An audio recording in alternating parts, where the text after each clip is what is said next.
Welcome to Remote Cabin Radio, where we dive deep into the heart of the wilderness, unearthing the mysteries hidden within the shadows of history. Tonight, we embark on a journey into the vast and untamed wilderness of Russia, a land steeped in ancient lore and haunted by the specters of its violent past. Here, the lines between human history and the untamed forces of nature blur, creating a realm rich with dark, enduring mysteries. Russia's expanse is staggering, spanning over 17 million square kilometers. It covers more than 1/8 of Earth's inhabited landmass. Yet much of it remains wild and inaccessible: the frozen tundra of the north, Siberia's thick taiga, and rugged eastern mountain ranges. Siberia holds a fraction of the country's population, with less than 40 million spread across an area larger than the United States. In contrast, the majority of Russia's 146 million people are concentrated in the western cities of Moscow and St. Petersburg. Indigenous groups like the Evenki, Buryats, and Yakuts have survived in these remote, harsh regions for centuries. Their cultures, deeply tied to the land, include legends of mysterious creatures such as the Almasty, Russia's Bigfoot. The Russian wilderness is not just physically isolating, it also seems to alter one's perception of time and reality. Locals often speak of living on the edge of the seen and unseen, where the boundary between myth and reality is tenuous. The remote, untouched regions of Siberia still remain largely unexplored, even with modern satellite technology. In these wild lands, legends like those of the Almasty continue to thrive, told with a mix of fear and reverence. The wilderness has long been a place of exile. Under the Tsars, political dissidents were banished here, but after the Bolshevik Revolution, these desolate lands became infamous for the Soviet gulags. Millions of prisoners faced brutal conditions, toiling in extreme cold and isolation. The legacy of these camps haunts the land, where the myth of the Almasty endures, a chilling reminder of how thin the line between survival and oblivion can be.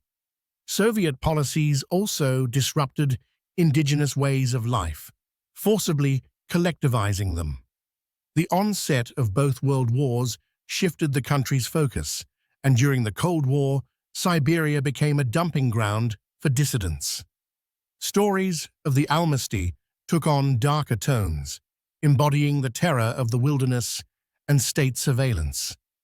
Soldiers stationed at remote outposts would tell tales of large, human-like figures lurking just beyond the campfires. The thick forests and mountains served as perfect hiding places for creatures that were not meant to be seen. Even after the collapse of the Soviet Union, as populations fled to the cities, Siberia's isolation deepened. The wilderness reclaimed abandoned areas, allowing the legends of the Almasty to grow once again. In these vast, desolate spaces, time seems to move differently, with myths flourishing in the untouched regions. Russia's wilderness is also shaped by its unforgiving climate. In places like Oymyakon, temperatures plummet to -67 degrees Celsius, making it the coldest inhabited place on Earth. The endless winters and brief, perilous summers add to the isolation. As the thaw turns the land into mosquito-infested swamps, even fewer people dare to venture into the wilds. This hostile environment, where survival is constantly in question, fosters the belief that something unknown could still hide here, far from prying eyes. These remote lands have long been the breeding ground for terrifying stories. While Americans have their tales of Sasquatch, Russia's Almasty is more than a curiosity. It is feared by those who claim to have seen it. The harsh wilderness steeped in history and myth, remains the perfect hiding place for creatures that defy explanation. The following accounts serve as chilling reminders of the lingering fear that permeates this region. Stories of encounters with the Almasty are not just local legends, they are woven into the cultural fabric, passed down by those who live on the edge of civilization. Our first encounter comes from Pravda, a Russian newspaper that served as the official publication of the Communist Party of the Soviet Union from 1918 to 1991. The name Pravda translates to truth in Russian. Founded in St. Petersburg in 1912 as a workers' newspaper, it faced suppression by the Tsar's police multiple times, leading it to change its name 8 times to evade censorship. After the October Revolution, Pravda emerged as the leading government newspaper of the Soviet Union. It is within this context that our first story unfolds, an encounter shared by the legendary Russian author Ivan Turgenev, whose brush with the unknown haunted him for the rest of his life. The Russia of Turgenev's time was a land shaped by its harsh climate, sprawling wilderness, and the ever-present shadow of political unrest. The forests and rivers he often wrote about were not just places of natural beauty. They were imbued with the mysterious, the unexplained, and the terrifying. The freezing winters and blistering summers of the Russian wilderness created an environment where survival was a constant battle, and the thin line between reality and legend often blurred. It was in these landscapes, far from the cities and the safety of the familiar, where ancient creatures and forgotten spirits still roamed, hiding in the mists of the taiga and the deep waters of the rivers. On that fateful evening, Turgenev himself encountered something from beyond those blurred edges of the world. It was a clear, cool evening in a Russian forest. Turgenev, a young man at the time, had spent his day hunting in the dense woods, and by dusk, he found himself by the bank of a quiet river. The water shimmered under the setting sun, crystal clear and inviting. Deciding to cool off from his long day, he stripped down and dove into the river. The cold water was refreshing, and for a moment he was at peace. But peace, in the Russian wilderness, never lasts long. As he swam through the serene waters, Turgenev felt something, a hand, cold and foreign, brushing against his shoulder. Startled, he turned, expecting perhaps a floating branch or some harmless aquatic creature.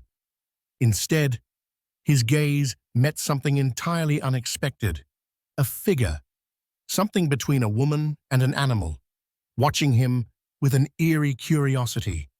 The creature had a face like a monkey, wrinkled and ancient, yet unmistakably human in its expression. Wild red hair flowed behind her as she glided through the water toward him. For a moment, Turgenev was frozen with shock, his body unwilling to accept what his eyes were seeing. Horror gripped him like an icy hand, chilling him more than the cold river ever could. Instinctively, he turned and swam toward the shore, his strokes frantic and desperate. But the creature followed. With every frantic stroke, he could feel it near him, its hands brushing against his neck, his back, his feet. At last, he broke free from the water and stumbled onto the bank, gasping for breath. As he turned, ready to confront whatever nightmare had pursued him, the creature hesitated at the water's edge, her face a mix of curiosity and sorrow. Then, with a grace that belied her wild appearance, she slipped back into the depths, leaving Turgenev trembling and bewildered. Though he spoke little of that encounter, in the years that followed, its memory haunted him, a shadow lurking at the edges of his mind. In the years that passed, Turgenev wrote of many things, But the wild woman of the river remained unmentioned, lost among his many tales. It was as if he wished to forget the terror he had felt in that brief moment, yet the legend of the Almasty grew, fed by the chilling echo of his experience. Another haunting tale comes from the small village of Chuvash, nestled deep in the heart of the Russian forest. The village is known for its folklore, rich with stories passed down through generations. One story stands out among the rest, a tale of a shepherd named Omush. In 1990, the newspaper Literature Kyrgyzstan reported that Omush's wife claimed to have seen an Almasty near their pasture. The creature was described as enormous, standing atop a rocky ledge and watching the couple with haunting intensity.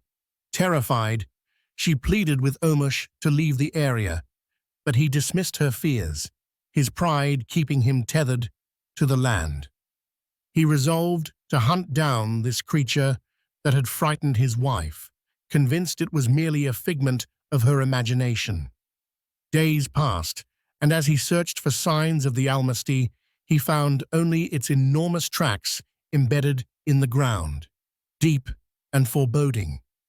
Yet the creature remained elusive.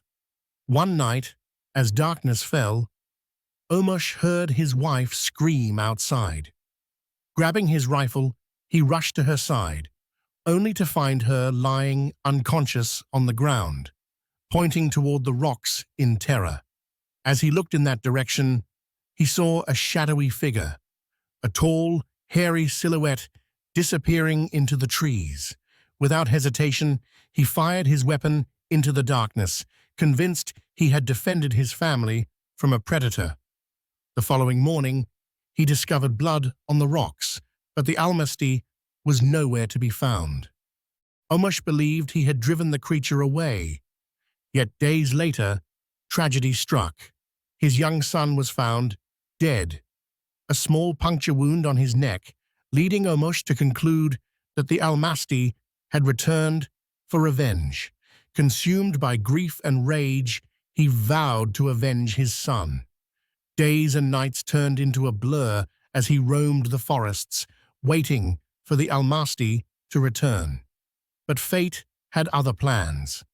One morning, as he entered his home, he discovered his wife's lifeless body, the same tiny red mark on her neck. Omush let out a scream of grief and desperation. He began wandering in the woods, forgetting about his sheep, his house, and food. Anger gripped him desperately. All he could think of was killing the Almasty for the death of his family. Shepherd Shapak took care of Omush's sheep. One day, he suddenly noticed the sheep growing increasingly agitated. They bleated and rushed from one side to another, clearly frightened by something. Shapak glimpsed the silhouette of a man covered in thick fur, disappearing amid the bushes and trees. Then he saw another figure on the ground. Shapak rushed up to him and recognized Omush.